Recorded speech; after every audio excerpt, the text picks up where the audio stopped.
فقال سبحانه فاذكروني أذكركم واشكروا لي ولا تكفرون إن الحمد لله والصلاة والسلام على رسول الله وعلى آله وأصحابه وسلم تسليما كثيرا مزيدا إلى يوم الدين أما بعد সিরা সিরিজে আজকে আমাদের আলোচনা বিষয়বস্তু বদর এবং উহুদের মধ্যবর্তী কিছু ঘটনা। ইসলামের ইতিহাসে বদর, উহুদ, খন্দক, হুদাইবিয়া সন্ধি, মক্কা বিজয় এগুলো হচ্ছে এক একটি মাইল ফলক। তবে মদিনার 10 বছর সময়ের পুরোটা জুড়ে ছিল যুদ্ধ আর যুদ্ধ। আমরা আগেই বলেছি সিরাতের যুদ্ধগুলোকে দুই ভাগে ভাগ করা যায়, গাজওয়া এবং সারিয়া। সাধারণভাবে গাজওয়া হলো সেসব যুদ্ধ বা অভিযান যেগুলোতে রাসূলুল্লাহ সাল্লাল্লাহু আলাইহি ওয়াসাল্লাম সরাসরি অংশ নিয়েছেন, আর সারিয়া হলো সেসব অভিযান যেগুলোতে রাসূলুল্লাহ সাল্লাল্লাহু আলাইহি ওয়াসাল্লাম অংশ নেননি। তবে উদ্দেশ্যের বিচারে এই গাজওয়া এবং সারিয়াগুলোকে অনেক ভাগে ভাগ করা যায়। কিছু অভিযানের উদ্দেশ্য ছিল সামরিক শক্তির প্রদর্শনের মাধ্যমে শত্রুদের অন্তরে ভয় সৃষ্টি করা। কিছু অভিযানের উদ্দেশ্য ছিল আচমকা আক্রমণের মাধ্যমে কোনো পূর্ব পরিকল্পিত আক্রমণকে ভণ্ডুল করে শত্রুদের ছত্রভঙ্গ করে দেওয়া। কোন কোন অভিযানের উদ্দেশ্য ছিল শত্রুদের নিষ্ক্রিয় করে রাখা। উহুদ, খন্দক এগুলো ছিল মূলত প্রতিরোধ এবং প্রতিরক্ষা যুদ্ধ। অন্যদিকে মক্কা বিজয় ছিল মক্কাকে মুশরিকদের হাত থেকে মুক্ত করার জন্য জিহাদ। সময় ও পরিস্থিতি অনুসারে এক একটি অভিযান ও যুদ্ধের এক এক রকম উদ্দেশ্য ছিল। বদরের যুদ্ধ সংঘটিত হয়েছিল হিজরি 2য় বর্ষে আর উহুদ 3য় বর্ষে। এই এক বছরের মধ্যে কি কি যুদ্ধ হয়েছিল আজকে আমরা সেটা নিয়ে আলোচনা করব ইনশাআল্লাহ। আজকের পর্ব আমরা 3টি ভাগে ভাগ করব। প্রথম ভাগে থাকছে বনু কায়নুকার বিরুদ্ধে যুদ্ধ। যুদ্ধের পরিসর ও প্রভাব বিচারে বনু কায়নুকার যুদ্ধ বেশ গুরুত্বপূর্ণ একটি যুদ্ধ ছিল।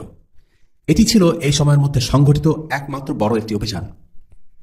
এরপরে আলোচনা করব কয়েকটি সারিয়া বা সামরিক অভিযান নিয়ে। এগুলো ছোটখাটো অভিযান ছিল, যাদের বিরুদ্ধে এই অভিযানগুলো পরিচালনা করা হয়েছিল তারা খুব শক্তিশালী কোনো রাজনৈতিক শক্তি ছিল না।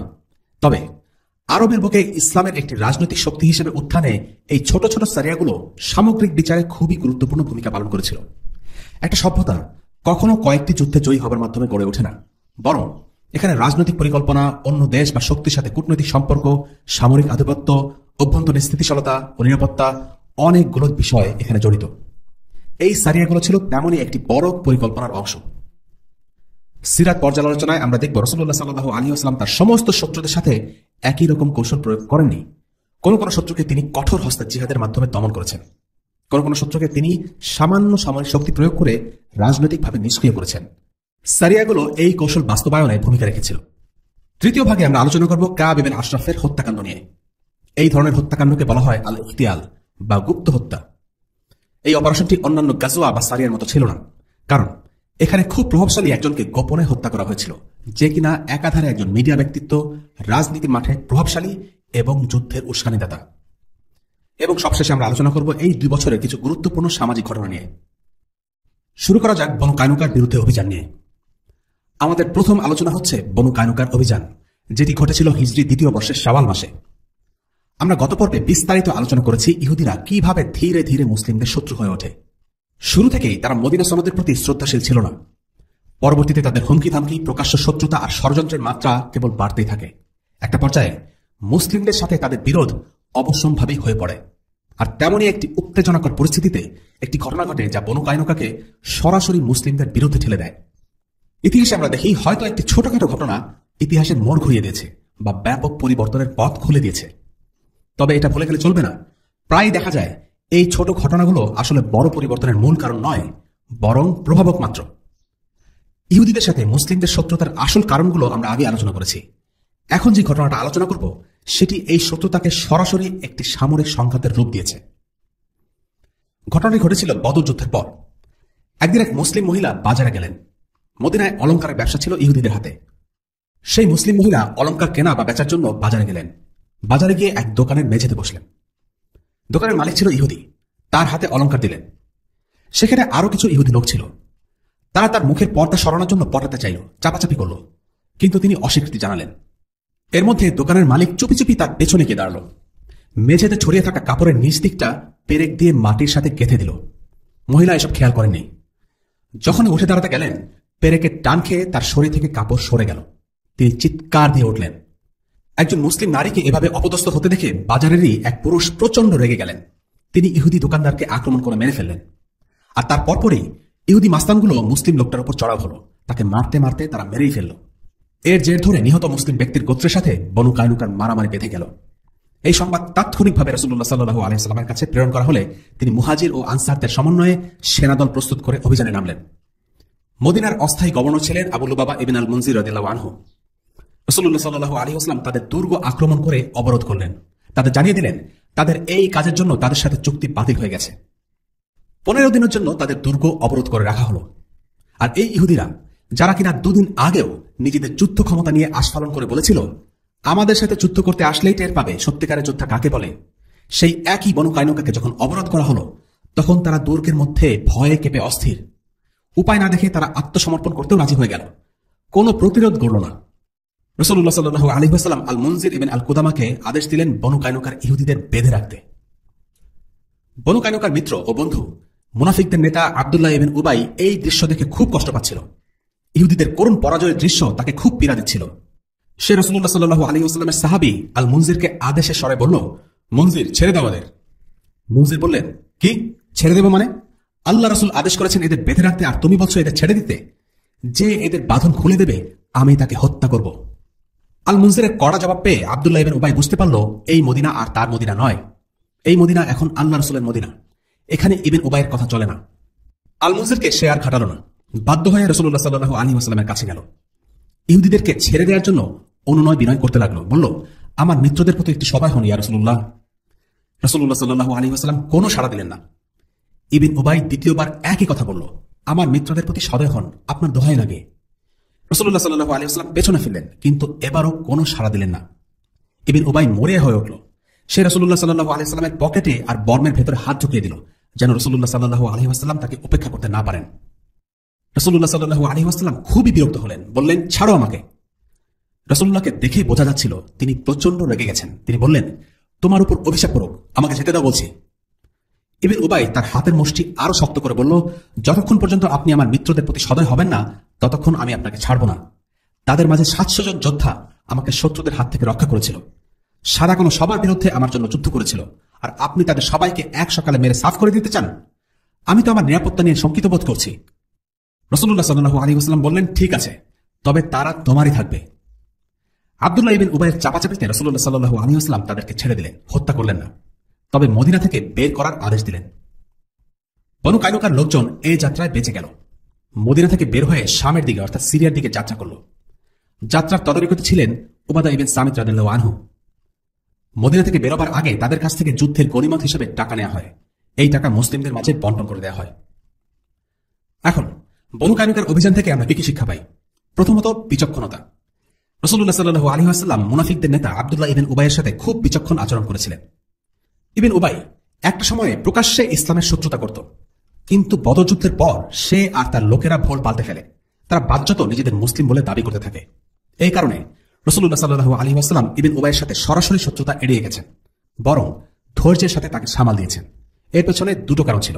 প্রথমত, নম্রতা দেখানোর কারণে একটা সম্ভাবনা ছিল যে ইবনে উবাই হয়তো এক সময় সত্যিকারের মুসলিম হবে, আর তার দেখা দেখি তার অনুসারীরাও সত্যিকারের মুসলিম হবে, ফলে মদিনার ঐক্য ফিরে আসবে। যদিও সেটা হয়নি, ইবনে উবাই মুনাফিক হিসেবেই মারা গেছে। দ্বিতীয়ত, আনসারদের অনেকে তখন সবেমাত্র মুসলিম হয়েছেন। যেহেতু তাদের ইসলাম গ্রহণের বয়স বেশি নয়, তাই হতে পারে তাদের জাহেলিয়াতি চিন্তা ভাবনা থেকে তারা পুরোপুরি মুক্ত হতে পারেননি। এই নমুসলিমদের অনেকেই আব্দুল্লাহ ইবনে উবাইকে সম্মান করত, পছন্দ করত, কেননা এতদিন যাবৎ সেই ছিল তাদের নেতা। তারা বুঝতে পারত না যে এই লোকটি আসলে একটা মুনাফিক। তারা তাকে সৎ এবং আন্তরিক মনে করত। এই নমুসলিমদের মানসিকতার কথা মাথায় রেখে নবীজি সাল্লাল্লাহু আলাইহি ওয়াসাল্লাম আব্দুল্লাহ ইবনে উবাইয়ের সাথে সংঘাত এড়িয়ে গেছেন। তবে সংঘাত এড়িয়ে সবচেয়ে বড় লাভ এটাই হয়েছে যে তার মুনাফিকি ধীরে ধীরে আপনা আপনি প্রকাশ হয়ে গেছে। পরবর্তীতে বেশিরভাগ লোকই তার আসল উদ্দেশ্য ধরতে পেরে তাকে এড়িয়ে চলতে শুরু করে। সে যখন কথা বলার জন্য উঠে দাঁড়াতো, সবাই তাকে থামিয়ে দিত, বসিয়ে দিত। এমনকি তার ছেলে আব্দুল্লাহ একসময় বুঝতে পারেন তার বাবা একজন মুনাফিক এবং তিনি তার বাবাকে হত্যাও করতে চেয়েছিলেন। এসব ঘটনা পরবর্তীতে আসবে ইনশাআল্লাহ। তবে মূল কথা হলো, ইবনে উবাইয়ের সাথে সংঘাত এড়ানোর কারণে দীর্ঘমেয়াদী একটি লাভ হয়, আর তা হলো তার আসল চেহারা মানুষের কাছে স্পষ্ট হয়ে ওঠে। বর্তমান সময়েও আমাদের এই শিক্ষাটি অনুসরণ করা দরকার। মুসলিমদের মাঝে অনেক নেতা, অনেক আলিম আছেন যারা প্রকৃতপক্ষে ইসলামের চাদর পরে আছে। নিজেদের স্বার্থ লাভের জন্য, ভোট ব্যাংকের জন্য, নিজেদের ক্ষমতা জিয়ে রাখার জন্য তারা ইসলামের নামে চটকদার স্লোগান দেয়, দাবি করে তারা ইসলামকে ভালোবাসে, ইসলামের জন্য তারা ত্যাগ তিতিক্ষা করে। সাধারণ মানুষরা তাদের আসল উদ্দেশ্য বুঝতে পারে না, তাই তাদের অনুসরণ করে, ভালোবাসে। তাদের অনুসারীরা তাদের ব্যাপারে আবেগপ্রবণ হয়ে থাকে, সমালোচনাও সহ্য করতে পারে না। এদের ব্যাপারে মানুষদের সাবধান করতে হলে সতর্কতার সাথে করা প্রয়োজন, যেন হিতে বিপরীত না হয়। তৃতীয়ত, মুসলিম নারীর সম্মান। আল্লাহ রাসূল সাল্লাল্লাহু আলাইহি ওয়াসাল্লাম পুরো একটি গোত্রের বিরুদ্ধে যুদ্ধ ঘোষণা করেছেন শুধুমাত্র একজন মুসলিম নারীর সম্মান রক্ষার্থে। মুসলিম নারীর ইজ্জত ও অধিকার রক্ষা করা কতটা গুরুত্বপূর্ণ রাসূলুল্লাহ সাল্লাল্লাহু আলাইহি ওয়াসাল্লামের এই একটা সিদ্ধান্ত থেকেই বোঝা যায়। আজকে মুসলিম বিশ্বে কত বোন কেঁদে চলেছেন, অথচ সাড়া দেওয়ার কেউ নেই, যেন দুনিয়া থেকে পুরুষ মানুষ উঠে গেছে। অথচ কথা ছিল মুসলিম পুরুষ মাত্রই তার বোনের ইজ্জত রক্ষা করতে ঝাঁপিয়ে পড়বে। রাসূলুল্লাহ সাল্লাল্লাহু আলাইহি ওয়াসাল্লামও আমাদের সেই শিক্ষা দিয়েছেন এবং পরবর্তী জামানার খলিফারাও সেই সুন্নতেরই অনুসরণ করেছেন। আব্বাসীয় খলিফা আল মুতাসিমের সময় এক মহিলাকে এক রোমান সৈনিক লাঞ্ছিত করেছিল। আল মুতাসিম সেই বোনের আরতিতে সাড়া দিয়ে তৎকালীন সুপার পাওয়ার রোমানদের বিরুদ্ধে পুরো একদল সৈন্য পাঠিয়ে দেন। এই আল মুতাসিম শাসক হিসেবে ন্যায়পরায়ণ শাসক ছিলেন না, তার অনেক ত্রুটি ছিল, কিন্তু মুসলিম নারীর সম্ভ্রমের ব্যাপারে তিনিও কোনো ছাড় দেননি। কিন্তু বর্তমানে আমরা পুরো উল্টো একটি দৃশ্য দেখছি। নিজেদের গদি রক্ষা করার জন্য, পশ্চিমা প্রভুদের সন্তুষ্ট করার জন্য এখনকার শাসকেরা দেশের সম্পদ থেকে শুরু করে মুসলিম নারী পুরুষ সবকিছুকে সাম্রাজ্যবাদীদের হাতে তুলে দিতে রাজি থাকে। চতুর্থত, আল ওয়ালা ওয়াল বারা। এই প্রসঙ্গে উবাদা ইবনে সামিত রাদিয়াল্লাহু আনহুর ঘটনা উল্লেখযোগ্য। রাসূলুল্লাহ সাহাবী উবাদা ইবনে সামিত জাহিলিয়াতের সময় ইহুদিদের বন্ধু ছিলেন। এই ঘটনার পর তিনি নিজ থেকে গিয়ে রাসূলুল্লাহ সাল্লাল্লাহু আলাইহি ওয়াসাল্লামকে বললেন, হে আল্লাহ রাসূল, আমার আনুগত্য তো আল্লাহ তার রাসূলের প্রতি আর মুমিনদের প্রতি। আমি ওইসব কাফিরদের সাথে সম্পর্ক ছেদ করলাম, যত যাই হোক তাদেরকে আমি সমর্থন করব না। মুনাফিক আব্দুল্লাহ ইবনে উবাই তখন উবাদাকে বলল, তুমি কি করে পারলে এই লোকগুলোকে ভুলে যেতে? এরা কি তোমাকে অমুক অমুক সময় সাহায্য করেনি? উবাদা তৃপ্ত কণ্ঠে বলেছিলেন, সেই দিন আর নেই আব্দুল্লাহ, আমার অন্তর বদলে গেছে। ইসলাম আগের সকল বন্ধুত্বকে মুছে দিয়েছে। তুমি আজকে এমন কিছুকে আঁকড়ে ধরে আছো যা আগামীকাল ভুল হিসেবে জানবে। বনু কাইনুকাকে মদিনা ছেড়ে দেওয়ার জন্য 3 দিনের সময় দেওয়া হয়েছিল। তারা উবাদাকে তাদের অতীত জীবনের বন্ধুত্বের দোহাই দিয়ে অনুরোধ করতে থাকে যেন তাদের সময় বাড়িয়ে দেওয়া হয়, কিন্তু তিনি তাদের বললেন, না, 1 ঘন্টাও বাড়ানো হবে না। যেদিন থেকে তোমরা আল্লাহ রাসূলের বিরুদ্ধে যুদ্ধ করেছ, সেদিন থেকে তোমরা আর আমার বন্ধু নও। ইবনে উবাই আর উবাদা দুটি মানুষ, দুজনেই জাহিলিয়াতে ইহুদিদের বন্ধু ছিলেন, দুজনেই ইসলাম গ্রহণ করেছিলেন, কিন্তু ইসলাম পেয়ে উবাদা বদলে যান, আর ইবনে উবাই যা ছিল তাই রয়ে যায়। ইসলাম কিছু মানুষকে আপন করে, কিছু মানুষকে করে পর। জাহিলিয়াতে ইহুদিরা উবাদার বন্ধু হলেও ইসলাম গ্রহণের পর তারা উবাদার শত্রুতে পরিণত হয়। ইসলাম বন্ধুত্ব, আনুগত্য এবং মিত্রতার নতুন সংজ্ঞা শেখায়। এই ঘটনায় কোরআনের আয়াত নাজিল হয়, হে ঈমানদার লোকেরা, তোমরা কখনো ইহুদি খ্রিস্টানদের নিজেদের বন্ধু হিসেবে গ্রহণ করো না, কেননা এরা নিজেরা সবসময়ই একে অপরের বন্ধু। তোমাদের মধ্যে কেউ যদি কখনো এদের কাউকে বন্ধু বানিয়ে নেয়, তাহলে সে তাদেরই দলভুক্ত হয়ে যাবে, আর আল্লাহ তাআলা কখনো জালিম সম্প্রদায়কে হিদায়াত করেন না। অতঃপর যাদের অন্তরে মুনাফিকির ব্যাধি রয়েছে, তাদের তুমি দেখবে তারা দৌড়ে গিয়ে তাদের সাথে এই বলে মিলিত হচ্ছে যে, আমাদের আশঙ্কা হচ্ছে কোনো বিপর্যয় এসে আমাদের উপর আপতিত হবে। পরে হয়তো আল্লাহ তাআলা তোমাদের কাছে বিজয় নিয়ে আসবেন, কিংবা তার কাছ থেকে অন্য কিছু অনুগ্রহ তিনি দান করবেন। তখন লোকেরা নিজেদের মনের ভিতরে যে কপটতা লুকিয়ে রেখেছিল তার জন্য ভীষণ অনুতপ্ত হবে। সূরা আল মাইদা আয়াত 51 এবং 52। দ্বিতীয় আয়াতে ইবনে উবাইয়ের কথা বলা হয়েছে। সে আশঙ্কা করছিল যদি তার মিত্র ইহুদিদের সাথে সম্পর্ক ছিন্ন করা হয় তাহলে সে বিপদে পড়বে। সে ধরে নিয়েছিল ইহুদিদের সাথে থাকলে সে নিরাপদে থাকবে। মুনাফিকরা সাধারণত কাফিরদের কাছেই আশ্রয় ও নিরাপত্তা খোঁজে, এটাই তাদের স্বভাব। আয়াতের বাকি অংশে আল্লাহ বলেন, তিনি মুমিনদের বিজয় দেবেন। এর ফলে মুমিনরা মুনাফিকদের প্রভু আর রক্ষক কাফিরদের উপর বিজয় লাভ করবে। আল্লাহ তাআলা আরো বলেন, তখন ঈমানদার লোকেরা বলবে, এরাই কি ছিল সেসব মানুষ যারা আল্লাহ তাআলার নামে বড় বড় শপথ করত যে তারা অবশ্যই তোমাদের সঙ্গে আছে? এই আচরণের ফলে তাদের কার্যকলাপ বিনষ্ট হয়ে গেল, অতঃপর তারা ভীষণভাবে ক্ষতিগ্রস্ত হয়েছে। হে ঈমানদারগণ, তোমাদের মধ্য হতে কেউ তার দিন হতে ফিরে গেলে অচিরেই আল্লাহ এমন এক সম্প্রদায়কে নিয়ে আসবেন যাদেরকে তিনি ভালোবাসেন, আর তারাও তাকে ভালোবাসবে। তারা মুমিনদের প্রতি কোমল আর কাফিরদের প্রতি কঠোর হবে। তারা আল্লাহর পথে জিহাদ করবে, কোন নিন্দুকের নিন্দাকে তারা ভয় করবে না। এটা আল্লাহর অনুগ্রহ, যাকে ইচ্ছা তিনি দান করেন, এবং আল্লাহ প্রাচুর্যের অধিকারী, সর্বজ্ঞ। সূরা আল মাইদা আয়াত 53 এবং 54। এই ঘটনার মাধ্যমে মদিনার ইতিহাস থেকে বনু কায়নুকার অধ্যায় সমাপ্ত হল। তারা তাদের অস্ত্রশস্ত্র আর সম্পদ রেখে যেতে বাধ্য হল। মুসলিমরা সেগুলো গনিমত হিসেবে লাভ করল। বাকি দুই গোত্র বনু নাজির আর বনু কুরাইজার তুলনায় বনু কায়নুকা ছিল তুলনামূলকভাবে শক্তিশালী। তাদের এই লজ্জাজনক পরিণতি দেখে বাকি দুই গোত্র ভয় পেয়ে গেল এবং কিছুটা চুপসে গেল। কিছুদিনের জন্য তারা মুসলিমদের বিরোধিতা করা থেকে বিরত থাকল, তবে সেটা কিছুদিনের জন্য। তারাও একসময় আবার মাথা চাড়া দিয়ে ওঠে।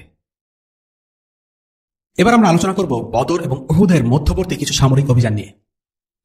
মদিনায় ইসলামী রাষ্ট্র প্রতিষ্ঠিত হবার শুরু থেকেই নিরবিচ্ছিন্নভাবে মুসলিমরা জিহাদ করে আসছে। পুরো 10 বছরের মাদানী যুগে ছোট বড় মিলিয়ে 70টিরও বেশি সামরিক অভিযানের ইতিহাস সংরক্ষিত আছে।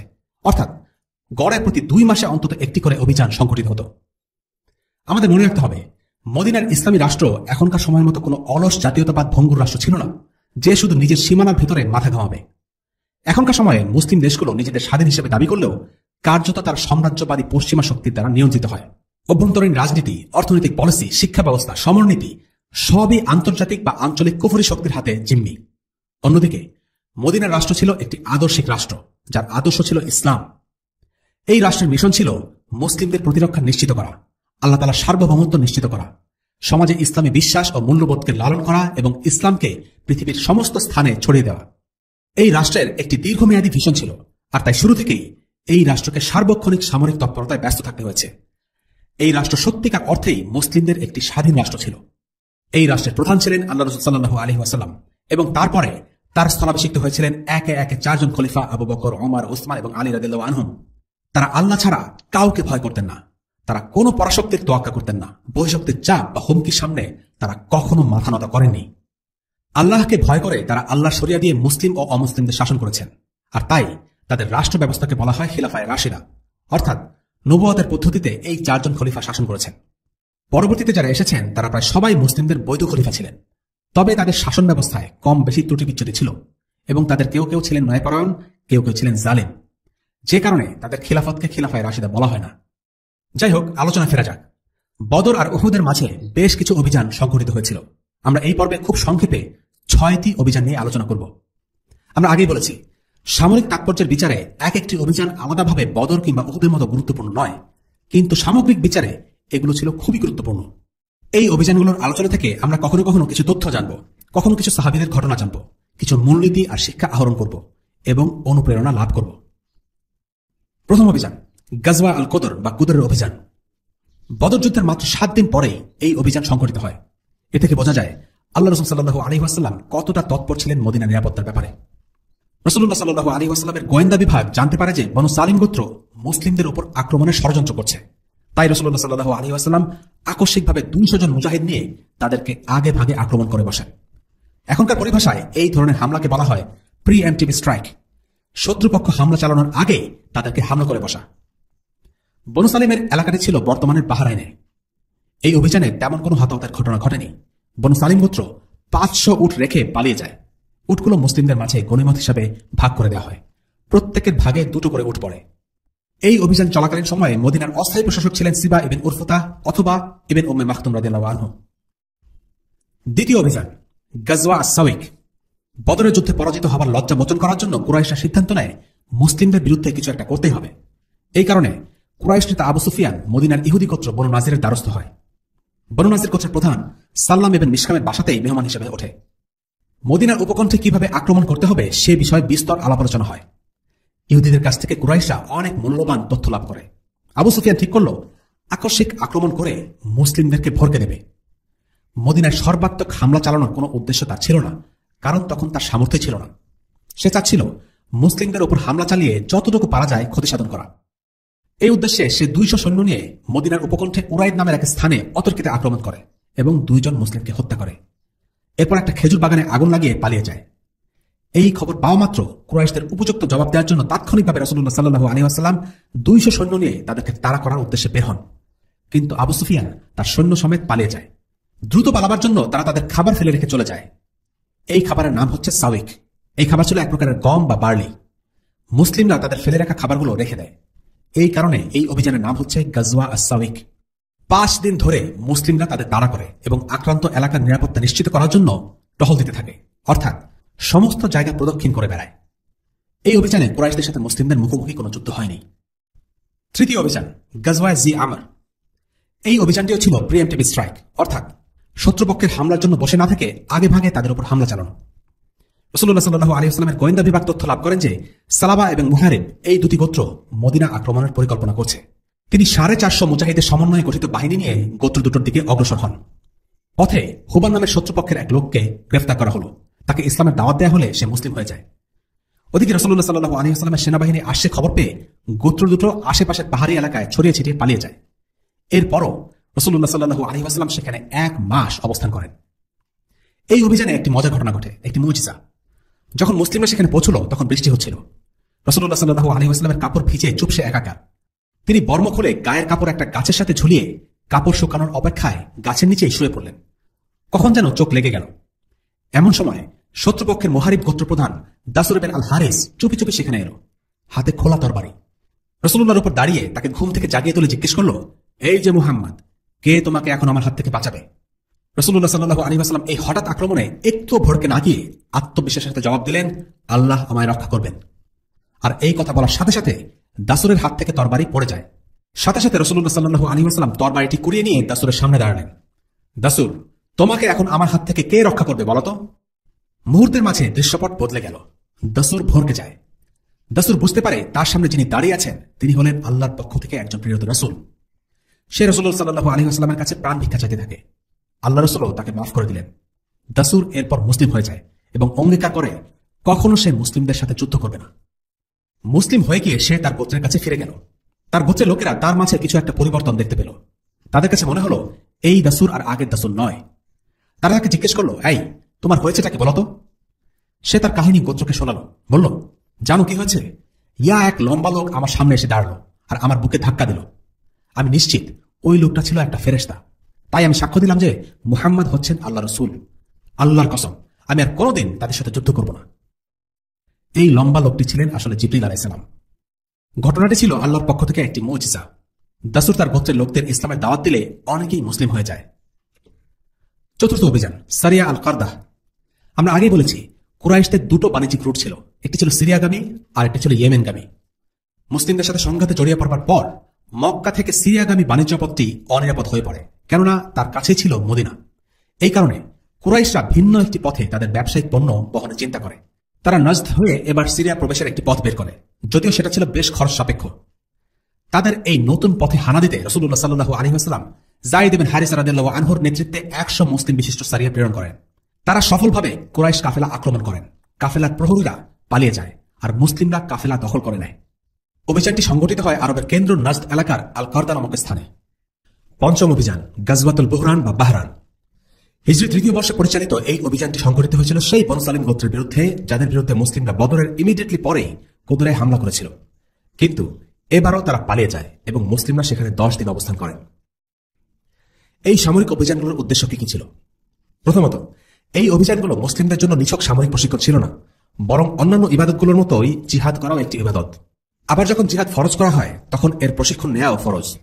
এই অভিযানগুলোর মাধ্যমে তারা আল্লাহর ইবাদতও করেছিলেন। দ্বিতীয়ত, এই যুদ্ধগুলো চলাকালীন সময়ে সাহাবীরা রাসূলুল্লাহ সাল্লাল্লাহু আলাইহি ওয়াসাল্লামের সাথে ঘনিষ্ঠ সময় কাটাতে পারতেন।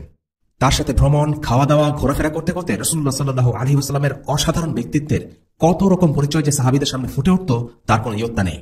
ফলে সাহাবীরা অনেক কিছু শিখতেও পারতেন। আর এভাবেই আমরা বহু সুন্নাহ সম্পর্কে জানতে পেরেছি। তৃতীয়ত, এই অভিযানগুলো মুসলিমদের জামাতবদ্ধ হয়ে থাকতে শেখায়। দলবদ্ধ হয়ে থাকতে হলে আনুগত্য, নিয়ম মেনে চলা, আত্মত্যাগের মতো গুণ থাকা চাই। রাসূলুল্লাহ সাল্লাল্লাহু আলাইহি ওয়াসাল্লামের সাথে দীর্ঘ সময় থাকতে থাকতে সাহাবীরা এই কঠিন গুণগুলো আত্মস্থ করতে শিখেছিলেন। উম্মার সক্রিয় অংশ হিসাবে কিভাবে বাস করা যায় তার জন্য এটি ছিল একটি শিক্ষা। এই শিক্ষা খুবই জরুরি, কারণ ইসলাম কোনো ব্যক্তিকেন্দ্রিক ধর্ম নয়, এটি একটি সামষ্টিক ধর্ম। ইসলামের অনেক গুরুত্বপূর্ণ ইবাদতই সমষ্টিগতভাবে পালন করা হয়, যেমন সালাত, হজ, উমরা, জিহাদ ইত্যাদি। এবং চতুর্থত, এই অভিযানগুলোর মধ্যে বেশ কয়েকটাই মুসলিমদের সাথে শত্রুদের কোনো সরাসরি যুদ্ধ হয়নি।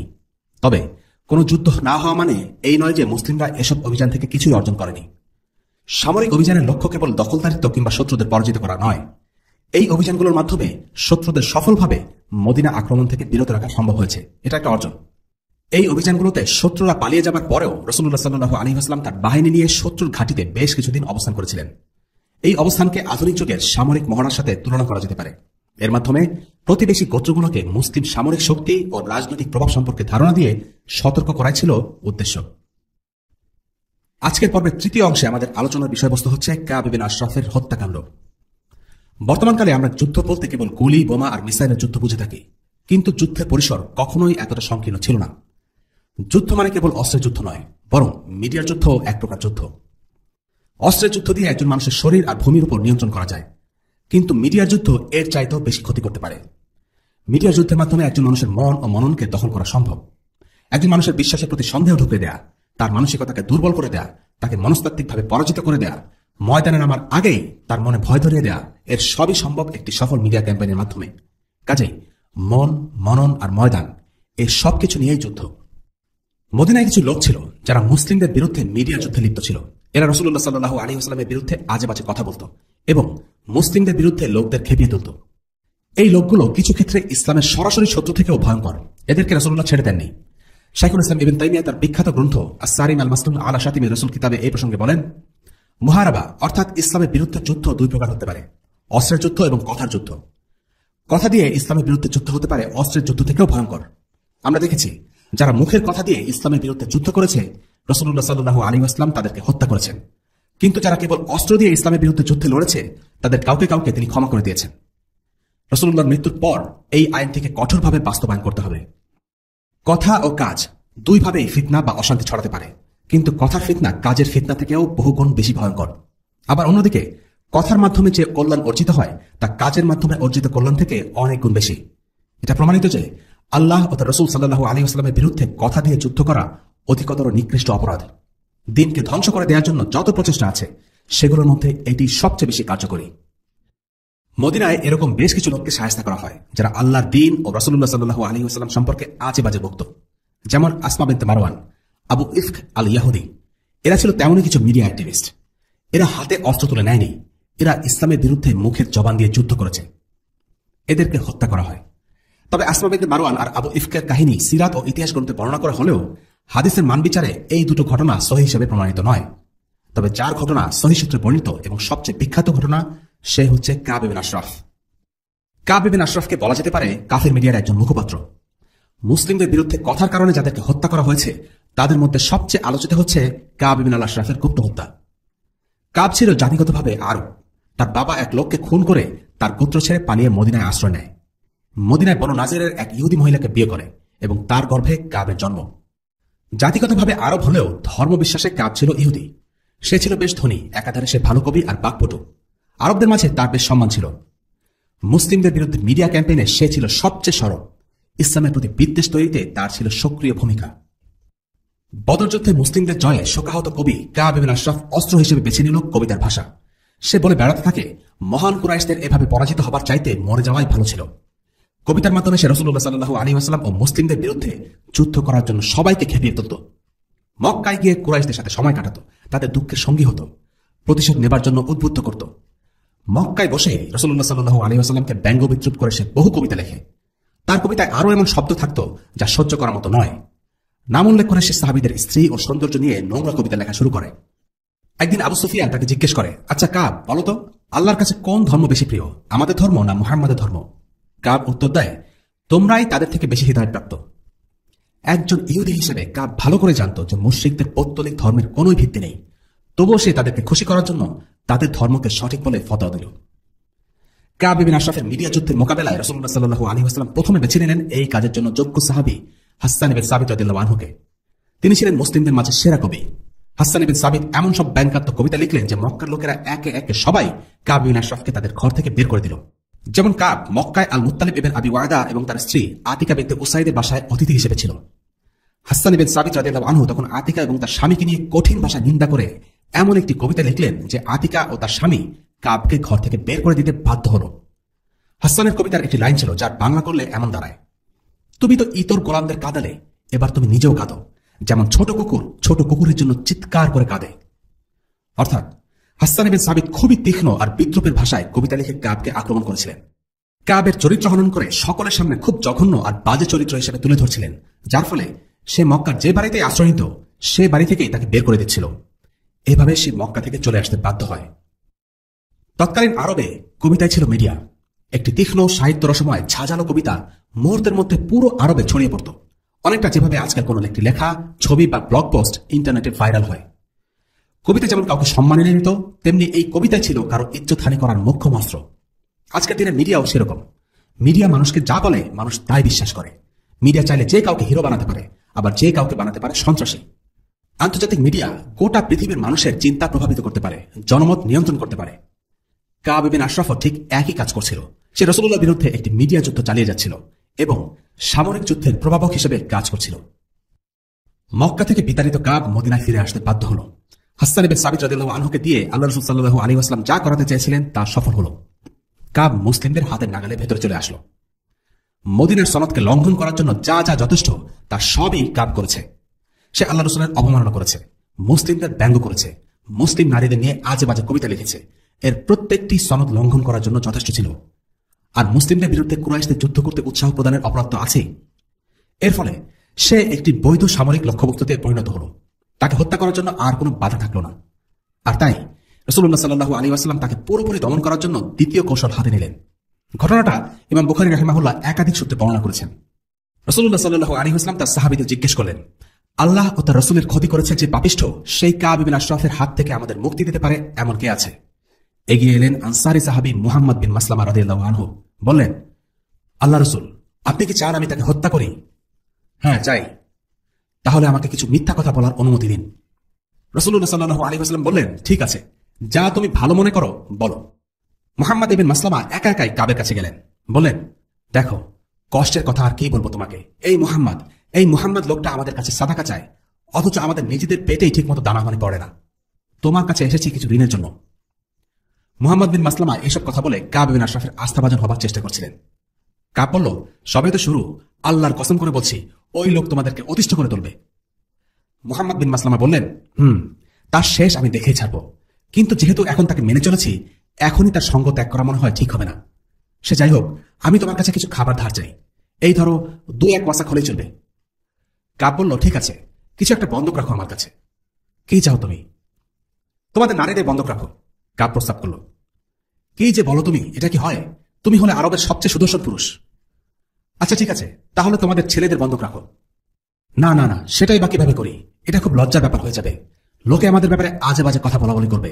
সামান্য কিছু খাবারের জন্য আমরা আমাদের সন্তানদেরকে বন্ধক দিয়েছি। তার চেয়ে বরং ভালো তোমার কাছে কিছু অস্ত্র বন্ধক রাখি। কাব রাজি হলো, বলল, আচ্ছা ঠিক আছে, তাই করো। মুহাম্মদ ইবনে মাসলামা রাদিয়াল্লাহু আনহু অস্ত্র আনতে চলে গেলেন। ইবনে ইসহাকের বর্ণনায় আরেকজন সাহাবী কাবের দুধ ভাই আবু নাইলাও কাবের কাছে গিয়ে রাসূলুল্লাহ সাল্লাল্লাহু আলাইহি ওয়াসাল্লামের ব্যাপারে একইভাবে ক্ষোভ প্রকাশ করতে লাগলেন। এই যে এক লোক মুহাম্মদ, তার কারণে আজ আমাদের যত দুর্ভোগ। আরব রাজ আমাদের বিরুদ্ধে এক হয়েছে, আমাদের সব পথ বন্ধ হয়ে গেছে, পরিবার পরিজন ধ্বংস হতে চলেছে, জীবন অতিষ্ঠ হয়ে গেছে, ছেলে মেয়েরা দুঃখ কষ্টের মধ্যে দিন কাটাচ্ছে। কাব বলল, আল আশরাফের ছেলে আমি, পরিস্থিতি যে এই পর্যায়ে গড়াবে তা কি আমি তোমাদের বলিনি? রাসূলুল্লাহ সাল্লাল্লাহু আলাইহি ওয়াসাল্লামের বিরুদ্ধে এসব কথাবার্তা বলে আবু নাইলাও কাবের কাছে বিশ্বস্ত হবার চেষ্টা করছিলেন। তিনিও কাবের কাছে কিছু অস্ত্রের বিনিময়ে খাবার কেনার চুক্তি করলেন। সেই সাথে আরো কিছু বন্ধুকে নিয়ে আসতে চাইলেন। বললেন যে তারাও অস্ত্র বন্ধক রেখে কিছু খাবার নিতে চায়। কাব রাজি হল। সেদিনের মতো তিনি চলে গেলেন। ফিরে এলেন 5 জনের একটি দল নিয়ে। দিনটি ছিল 3য় হিজরি, 14ই রবিউল আউয়াল। রাসূলুল্লাহ সাল্লাল্লাহু আলাইহি ওয়াসাল্লাম তাদেরকে বাকি আল গারকাত পর্যন্ত এগিয়ে দিলেন। তাদের মিশন সফল হবার জন্য আল্লাহর কাছে দোয়া করলেন। আবু নাইলা কাবের বাসায় এসে তাকে ডাক দিলেন। কাব তখন সবেমাত্র বিয়ে করেছে। তার সদ্য বিবাহিতা স্ত্রী রাতের অন্ধকারে আবু নাইলা ডাক শুনে ভয় পেয়ে গেল। স্বামীকে বলল, কোথায় যাচ্ছ তুমি? কাব বলল, আমার ভাই আবু নাইলা আমাকে ডাকছে। সে বলল, তুমি যেও না, মনে হলো এই কণ্ঠস্বর থেকে যেন রক্ত ঝরে পড়ছে। আরে না, তুমি কোনো চিন্তাই করো না, ও আমার ভাই আবু নাইলা, যার পৌরুষ আছে সে বর্ষার লড়াই সারা দিতেও ভয় করে না, বুঝলে? নতুন স্ত্রীর কাছে নিজেকে বিশেষ কিছু একটা প্রমাণ করতে গিয়ে কাব নিচে নেমে এলো। নিচে সাহাবীরা দাঁড়িয়েছিলেন। তাকে প্রস্তাব দিলেন, কাব, এক কাজ করে চলো, আজজ ঘাটের দিকে যাই। কাব রাজি হলো। তারা তাকে দুর্গ থেকে সরিয়ে দূরে নিতে যাচ্ছিলেন। পূর্ব পরিকল্পনা অনুসারে আবু নাইলা অথবা মুহাম্মদ ইবনে মাসলামা দুজনের একজন কাবের চুলে হাত রেখে জিজ্ঞেস করলেন, বাহ, তোমার শরীর থেকে কি সুন্দর ঘ্রাণ আসছে। কাব বলল, এই সুন্দর ঘ্রাণ তার স্ত্রী থেকে এসেছে। মুহাম্মদ ইবনে মাসলামা জিজ্ঞেস করলেন, আচ্ছা, আমি কি তোমার এই সুঘ্রাণ নিতে পারি? অবশ্যই পারো, কাব বলল। মুহাম্মদ ইবনে মাসলামা কাবের চুল ধরে সুঘ্রাণ নিলেন। দলের অন্য সদস্যদের তিনি আগেই বলে রেখেছিলেন, তিনি সংকেত দেয়া মাত্র যেন তারা একযোগে কাবের উপর ঝাঁপিয়ে পড়েন। কিছুক্ষণ হাঁটার পর মুহাম্মদ ইবনে মাসলামা আবার গন্ধশকে দেখতে চাইলেন।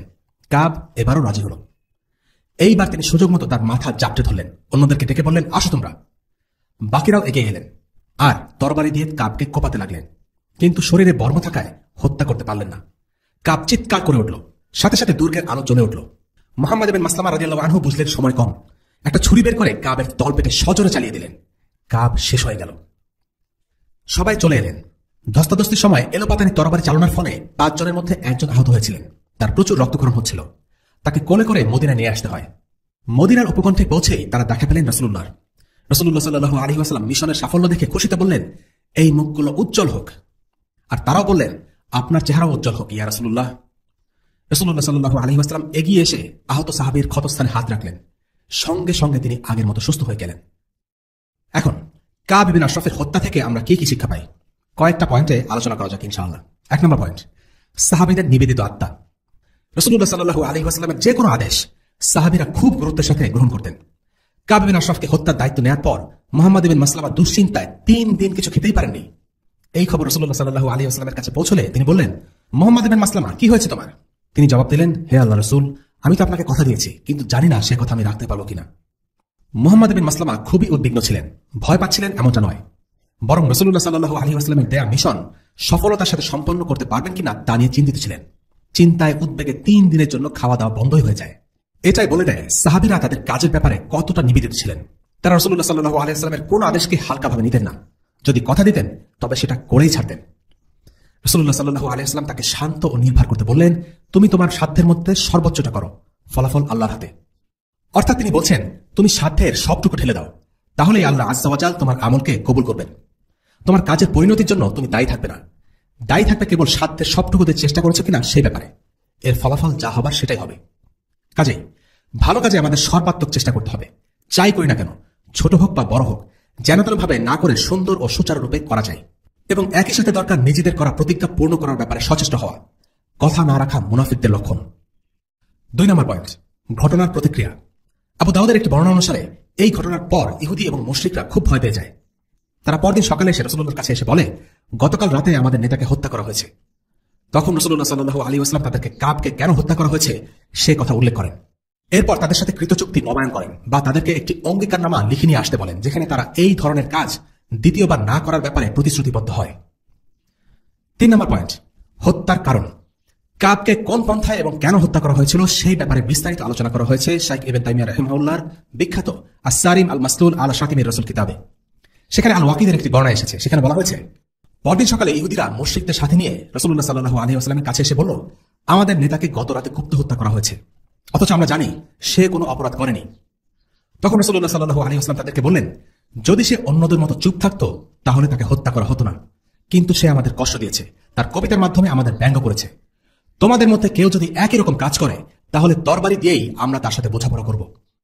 অর্থাৎ ইহুদি ও মুশরিকদের অভিযোগ ছিল, কেন রাতের আধারে হামলা চালিয়ে অতর্কিতে কাবকে হত্যা করা হয়েছে। তারা এই হত্যাকাণ্ডকে চুক্তি বিরোধী এবং বিচার বহির্ভূত হিসাবে সাব্যস্ত করতে চাইছিল।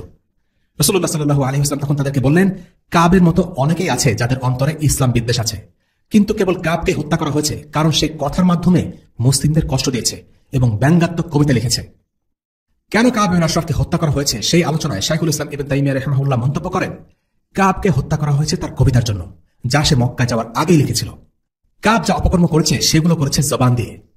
কাফিরদের মৃত্যুতে তার রচিত শোকগাথা, মুসলিমদের সাথে যুদ্ধে কুরাইশদের উৎসাহ দেওয়া, তার অভিশাপ বাণী, মানহানিকর কথাবার্তা, দ্বীন ইসলামকে ছোট করা এবং কাফিরদের দ্বীনকে প্রাধান্য দেওয়া, এই সবকিছু সে করেছে জবান দ্বারা। সে মুসলিমদের সাথে শারীরিকভাবে যুদ্ধ করেনি, বরং সে মুসলিমদের ক্ষতি করেছে তার জবান দিয়ে। এটা তাদের জন্য প্রমাণ যারা কাবকে কেন হত্যা করা হয়েছে এই বিষয়ে তর্ক করে। আর এটা পরিষ্কারভাবে প্রমাণিত যে কেউ আল্লাহ ও তার রাসূলকে কবিতা এবং সম্মানহানির মাধ্যমে কষ্ট দেবে তার জানমালের কোনো নিরাপত্তা থাকে না। 4 নম্বর পয়েন্ট, সামরিক অপারেশনে ধোঁকা দেওয়ার বৈধতা। মুহাম্মদ ইবনে মাসলামার কাছে মনে হয়েছিল মিথ্যার আশ্রয় নিয়ে শত্রুর আস্থাভাজন হতে পারলে এই অপারেশনটি সফলভাবে করা যাবে, তাই তিনি মিথ্যা বলার অনুমতি চেয়েছিলেন এবং রাসূলুল্লাহ সেটার অনুমতি দিয়েছিলেন। এই থেকে বোঝা যায় মুহাম্মদ ইবনে মাসলামা যদি এই মিশন সফল করার জন্য কুফরি করার অনুমতি পান, তাহলে একজন মুসলিম এই ধরনের কাজ সম্পন্ন করার জন্য নিরেন পক্ষে কুফরি থেকে ছোট কাজ করার অনুমতি রাখে। উদাহরণস্বরূপ, যদি শত্রু বাহিনীর মধ্যে একজন মুসলিমকে গোয়েন্দাগিরি করতে হয়, সেক্ষেত্রে আলিমরা বলেছেন যে সে দাঁড়িয়ে নামাজ পড়তে না পারলে বসে পড়বে এবং বসে পড়তে না পারলে আঙ্গুলের ইশারায় নামাজ পড়বে। যদি সেটা সম্ভব না হয় তাহলে চোখের ইশারায় নামাজ পড়বে। মুহাম্মদ ইবনে মাসলামা নবীজি সাল্লাল্লাহু আলাইহি ওয়াসাল্লাম সম্পর্কে কটূক্তি করেছিলেন। সাধারণ অবস্থায় এটা ভয়াবহ কুফরি, কিন্তু বিশেষ প্রয়োজনে সেটা অনুমোদিত ছিল। অর্থাৎ সামরিক অভিযানের ক্ষেত্রে সাধারণ নিয়মের ব্যতিক্রম আছে। 5 নম্বর পয়েন্ট, ইহুদিদের সাথে শত্রুতা জাতিগত কারণে নয়। ধর্মবিশ্বাসের কাব ইহুদি হলেও জাতিগতভাবে ছিল সে আরব। এটি প্রমাণ করে ইহুদিদের প্রতি মুসলিমদের যে নেতিবাচক দৃষ্টিভঙ্গি তা জাতিগত কারণে নয়। হিটলারের আদর্শ ছিল জাতীয়তা কেন্দ্রিক। সে ভাবত ইহুদি জাতি থেকে জার্মান জাতি উত্তম। আমরা সেটা মনে করি না।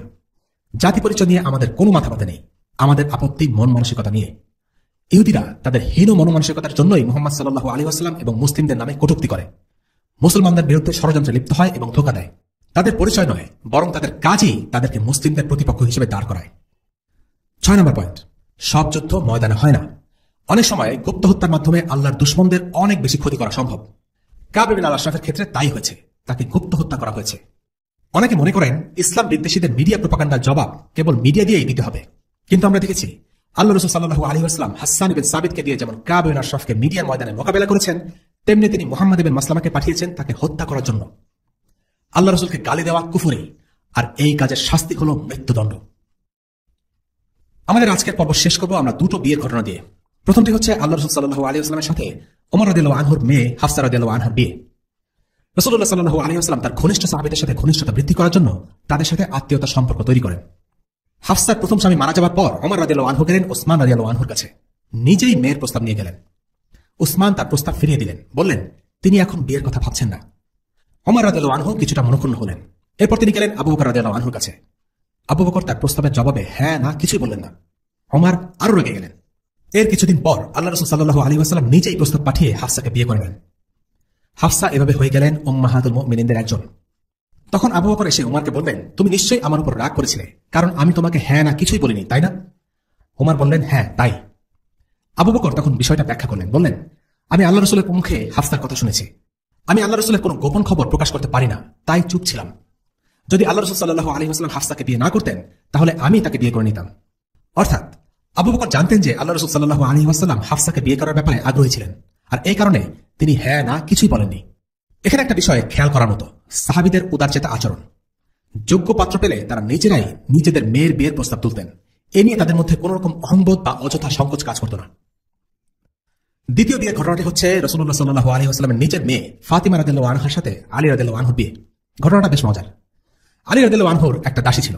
সে দাসী জানতে পারলেন ফাতিমা রাদিয়াল্লাহু আনহুর বিয়ের প্রস্তাব আসছে। সেই দাসী তখন আলীকে বললেন, আপনি কি জানেন ফাতিমার জন্য বিয়ের প্রস্তাব আসছে? আলী বললেন, না জানি না তো। দাসী তখন বললেন, হ্যাঁ ওনার জন্য বিয়ের প্রস্তাব এসেছে, আপনি কি নবীজির কাছে কি বিয়ের প্রস্তাব নিয়ে যাচ্ছেন না? আলী তখন যুবক, হাতে তার অর্থ করে নেই বললে চলে। আলী রাদিয়াল্লাহু আনহু বললেন, আমি কিভাবে বিয়ে করব, আমার তো টাকা পয়সা কিছুই নেই। কিন্তু আলীর সেই দাসী আলীকে চাপাচাপি করলেন, বললেন, আপনি যদি নবীজির কাছে বিয়ের প্রস্তাব নিয়ে যান, দেখবেন উনি ঠিকই আপনার কাছে মেয়েকে বিয়ে দিবেন।